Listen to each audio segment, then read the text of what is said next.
You're demanding processing power, but the system is just, well, it's choking. Oh, yeah. We've all been there. Right. Yep. The battery's draining by the minute, the device is physically hot to the touch, and when you finally swipe up to see what is going on, you realize you have 47 background apps running simultaneously. And every swipe just lags. Exactly. Every single action stalls. That is your phone in the middle of a chaotic day. But let's be entirely honest here. You, the learner, listening to this right now, that is also your brain on a typical Tuesday afternoon. It really is. Welcome to your custom deep dive, designed specifically for you. Have you ever felt that exact kind of mental fatigue, that friction, that constant lingering feeling of imminent system collapse? I mean, it is the defining condition of our time, really. Yeah, it is. We are constantly asking our internal hardware to do way too much without giving it any optimized direction. Like, the screen isn't cracked, you look fine on the outside, but your internal operating system is just utterly exhausted. Utterly exhausted. And that is exactly why we are here today. Today we are focusing on excerpts from a genuinely brilliant book called The Algebra of Revelation by author J.R. Ahmed. Such a good book. It's incredible. Specifically, we are looking at his analysis of a very distinct, somewhat mysterious preamble in the Quran, consisting of just 2 letters. And ha-ha, aha. Right. So our mission for you today, the learner, is to explore how this text functions less like a traditional piece of religious scripture and much more like an intricate OS diagnostic tool. I love that framing. Yeah. It is a protocol designed to prevent that exact systemic collapse we just talked about. We are going to take you on a journey from the cold, grinding physics of distress to the warm, expansive clarity of divine direction. And you know, the way J.R. Ahmed approaches this is just fascinating because the source material operates on multiple levels here. Right. It demands that we look at the raw empirical linguistic data, but also how that data maps onto rational human psychology. Right.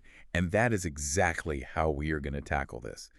I am obsessed with the linguistic mechanics here. Oh, I know you are. I really am. The raw structural data, the root words, the empirical side of the text. So I'll be acting as the empiricist today. I'm going to be throwing a lot of that foundational data onto the table. Bring it on. And I'm going to rely on you to take that data and analyze the human application. You're the Okay. rationalist today. I want to see how this ancient code executes in real-time narrative. I love that dynamic because, you know, the intersection of raw linguistic data and human psychological application, that is exactly where this stops being an abstract theory and becomes incredibly practical. Absolutely. So let's boot up the system. Let's do it. Let's look at what J.R. Ahmed calls the H protocol. In the modular architecture of the Quran, Surah 20 opens with a preamble consisting of just 2 letters, A and Hus. Right. Now, the author points out something crucial right out of the gate. Other chapters have headers too, but they deal with what he calls cosmic hardware. Or the empirical interface of the universe, yeah. Exactly. But Danaha is different. This highly specific 2-letter code acts as a systemic alert. It is a module focused entirely on the internal psychological state of the human agent. It's essentially throwing a flag in the system. Yeah. It's warning the reader, like, attention, the following module is a restorative protocol. We are looking inward now. Okay, let's unpack this structural data, starting with the first variable. Okay. Linguistically, the letter A is the anchor for 2 vital concepts. First, you have ayeb, Right. which means wholesome, sustainable, and balanced. And second, you have ara, meaning purity or integrity. Okay, I see. So, systemically speaking, Kaya represents structural stability. Which is literally the baseline of a healthy operating system. Exactly. But let's ground that. What does structural stability actually look like for a person? Well, according to the TIC's internal lexicon, it refers to a state where a system, whether that's your own individual mind or an entire society, is operating optimally. Yeah. It means you are free from what the text calls yulan, which translates to transgression. And transgression here isn't just about, like, breaking a rule. It's what causes internal heat. Wow. What's fascinating here is how we can see Yuyan in modern life. Oh, everywhere. Think about a corporate culture that demands you work 80-hour weeks. Yeah. You know, answer emails at midnight and never sleep. That is transgression against human, physical, and mental limits. It really is. It generates massive heat. It causes burnout. So EI is the opposite of that. It is the hardware specification for a functioning, healthy, sustainable reality. Exactly. Which brings us to the second variable, ha. Okay. In Arabic, the letter ha is the semantic root of huda, meaning guidance or direction, and hidayah, meaning navigation. Right, right. It's also the literal letter used for the third-person pronoun, pointing outward toward a source or an objective. Oh, that's interesting. Yeah. So if TII is structural stability, he is the navigation protocol. It is the signal that provides direction to an agent who is lost, allowing them to realign with a universal blueprint. Because you cannot have stability without direction. No, you really can't. If you are lost in the woods, you can be physically healthy, but your mind is going to panic. Completely. You need a fixed point to navigate by in order to calm down. So here's where it gets really interesting. If we synthesize these two variables literally, PII means the wholesome equilibrium achieved through divine direction. Wow. It is a master reset button for a freezing computer. It's an OS diagnostic tool meant to optimize the human thinking center so it doesn't collapse under the heavy administrative tasks of daily life. That is so powerful. But, and here's my question for you, if EI is the cure for a crashing system, I want to know about the error code. Ah, okay. What is the text actually trying to fix? Right, we have to look at the physics of distress. Let's look at the very next lines of Surah Ha, verses 1 through 4. Okay, let's hear it. Immediately following that two-letter preamble, the text explicitly states, "We have not sent down to you the Quran that you be distressed." Okay. The Arabic phrase there is, "Ma anzalna alayka al-Qur'ana litashqa." It clarifies that this message is only meant as a reminder, a tatkira. That word, tashka, it's rooted in shaka. Yes. That's our error code. But let's pause here because I think people completely misunderstand distress. Oh, absolutely. I have a quick example. Last month, I was at the airport. Oh, no. I already know where this is going. Right. My flight was delayed, my phone died, I spilled coffee in my bag, and I realized I had left my wallet in the car. That is a nightmare. In that moment, I wasn't just sad. I felt like my brain was a car engine running without oil. Yes. Every thought was grinding against the next. It was involuntary exertion. That is the perfect description of shaka. J.R. Ahmed analyzes that exact word in the text, and he points out that in this framework, distress is not just an emotion. We tend to reduce distress to feeling blue or a bit overwhelmed, but shaka is the cold physics of a system being fundamentally out of sync with its own design. Cold physics, wow. Yeah. It is high-friction hardship. It is operational fatigue. It's literally the entropy of the soul. So mathematically, the text transitions immediately from the restorative letters of High to addressing the disease of Shaka. Exactly. It's explicitly stating that the divine message, this Quran, is not an added administrative burden to your operating system. Right. It is not another background app meant to drain your battery with a list of stressful demands. Which is exactly how so many people view religious texts. I know. They really do. They view them as a source of added friction, but the author is arguing the exact opposite. The text is acting as a tadkira, a reminder, designed to shut down the processes causing the stress. That makes so much sense. The divine law is deeply structurally invested in easing your operational burden. I love that concept, but I need to push past the theory here. Okay, push. We have this empirical data. Pei is equilibrium, Ha is navigation, and together they cure the friction of Shaka. Correct. But how does this actually work in practice? Like, how does a human being actually move from a state of high-friction distress to stabilized equilibrium? For that, we need to look at the text's ultimate test subject for this protocol. Okay. We need to look at the narrative of Musa, or Moses. Ah, yeah. The author presents Surah Al-Ha as the absolute masterpiece on the psychological preparation of a leader. This isn't just a historical recount. Right. It is a psychological calibration sequence. Okay, set the scene for us. Walk us through this calibration. I want you to imagine the physical reality of this moment. Picture the stark, freezing reality of a desert at night. Okay. Imagine the sound right now. A harsh, rushing wind whipping across the dunes in the pitch black. Sounds terrifying. It is. You are exposed to the elements, lost in the dark, and your family is relying on you. Then, in the distance, you hear the faint, flickering crackle of a fire. That is the setting. In verse 10, Musa is lost in that freezing desert. He sees the fire and tells his family, "Stay here. Indeed, I have perceived a fire. Perhaps I can bring you a torch or find at the fire guidance." Wait, he specifically uses the word hudon for guidance there, He does. which links right back to the hive we just talked about. Yes, but notice the level he is operating on. What do you mean? Musa is looking for hay direction, but purely on a physical survival level. Oh, I see. He is looking for thermal energy to survive the cold and physical light to navigate the dark. He wants basic physical equilibrium. He just wants to stop freezing. But the text says he receives something infinitely larger. Oh, way larger.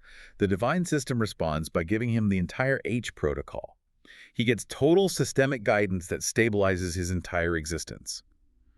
But wait, I'm struggling with this next part. Okay, what's the sticking point? Well, the text immediately assigns Musa this monumental task, right? Right. He is told to go confront Pharaoh. And based on the empirical breakdown of the text, Pharaoh isn't just like a bad guy in a historical drama. Yeah, not at all. Pharaoh represents the ultimate systemic virus. Yeah. The text calls him the Igia, the transgressor, who has corrupted the entire social equilibrium through tyranny and division. Exactly. He generates massive yuyan, that heat and burnout we talked about earlier. Yeah. So Musa, who was just looking for a campfire to keep his family warm a minute ago, is now being tasked with debugging an entire empire. It's a huge upgrade in responsibility. Doesn't Musa realize in that moment that he entirely lacks the internal hardware to process a task of that magnitude? He absolutely realizes it. Then why does he ask for what he asks for? What do you mean? When Musa is assigned to confront the ultimate tyrant, he doesn't ask for a bigger army. He doesn't ask for weapons. No, he doesn't. In verses 25 and 26, Musa says, "My Lord, expand for me my chest, Israel later. and ease for me my task." Yes, Early Amri. How does asking for an expanded chest actually help him defeat an empire? That is the big question. It sounds like he's just asking for peace of mind while facing a firing squad. How is that a strategy? This raises such an important point, and it is the crux of the entire psychological framework. Okay, explain it to me. Let's think about what happens when you confront a chaotic, angry, highly toxic system like a tyrannical boss, or in this case, Pharaoh. You usually panic. Exactly. If you go in reactive, panicked, or full of anxiety, your own internal system starts to generate heat. You get absorbed into their chaos. You experience shaka. Oh, you start fighting on their terms, using their toxic energy. Exactly. Musa recognizes that to confront a system-level transgressor like Pharaoh, Alegia, Musa needs his own internal state of edia, his own equilibrium to be flawless. Wow. Expand my chest isn't just asking for a fleeting moment of calm. It is a request to fundamentally increase his emotional and cognitive processing power, his bandwidth, so he doesn't crash under the weight of the friction. That makes perfect sense. He is asking to maintain his equilibrium regardless of the external chaos. I see. He's asking for cognitive bandwidth. Precisely. And when he asks to ease my task, using the root for your soup, he is literally asking for the absence of shaka. He's asking for a smooth run. He is asking for the frictionless execution of the software.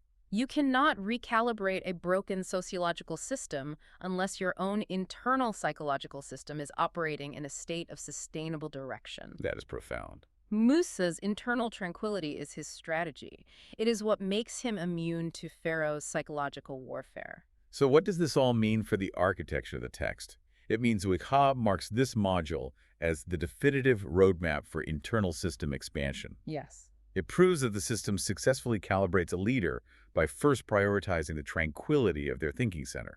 It's a flawless mathematical equation, really. It really is. Wikha eliminates shaitan, resulting in an expanded chest capable of processing immense administrative loads. But we have to look at the flip side here. Okay, the negative proof. Exactly. If this is the equation for success, what is the negative proof?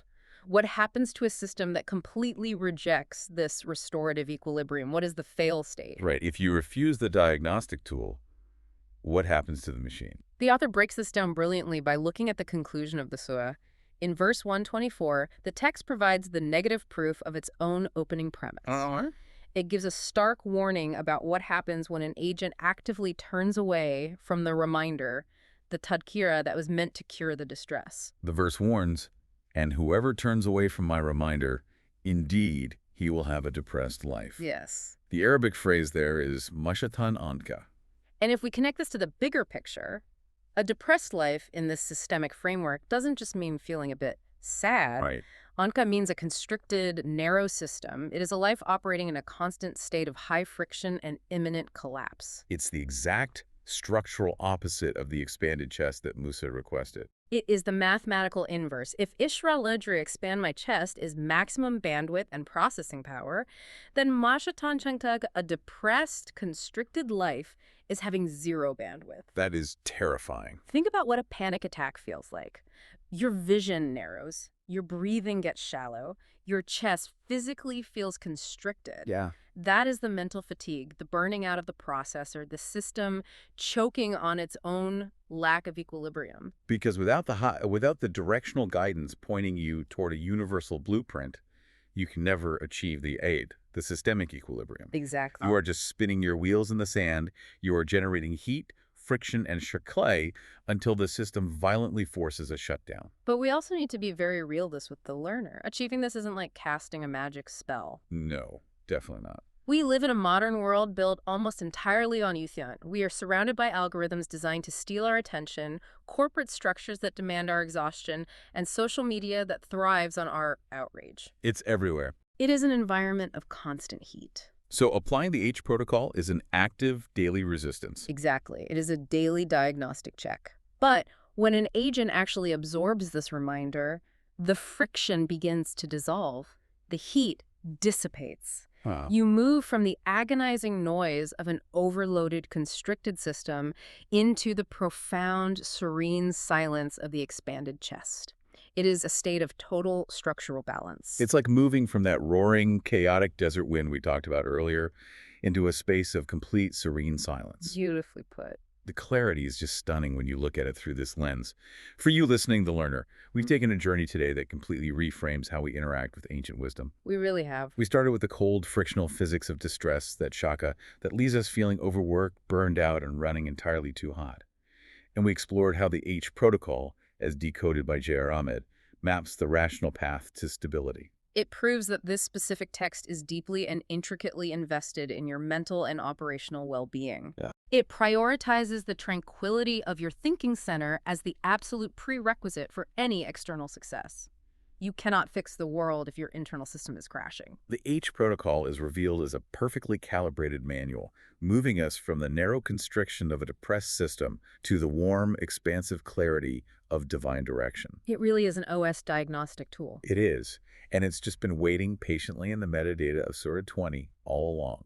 It's waiting to clear out the background noise and restore the human mind to its original, frictionless design. It just requires us to actually run the diagnostic and follow the navigation. Which leaves us with a final, provocative thought for you to mull over. If this ancient, seemingly simple two-letter code functions as a precise mathematical diagnostic tool for human cognitive bandwidth, Right. what other linguistic metadata is hiding in plain sight in our historical texts? What other codes are just sitting there completely unrecognized, waiting to debug our modern societal fatigue? That is a great question. Think about that the next time you feel like you have 47 background apps running in your mind. Until next time.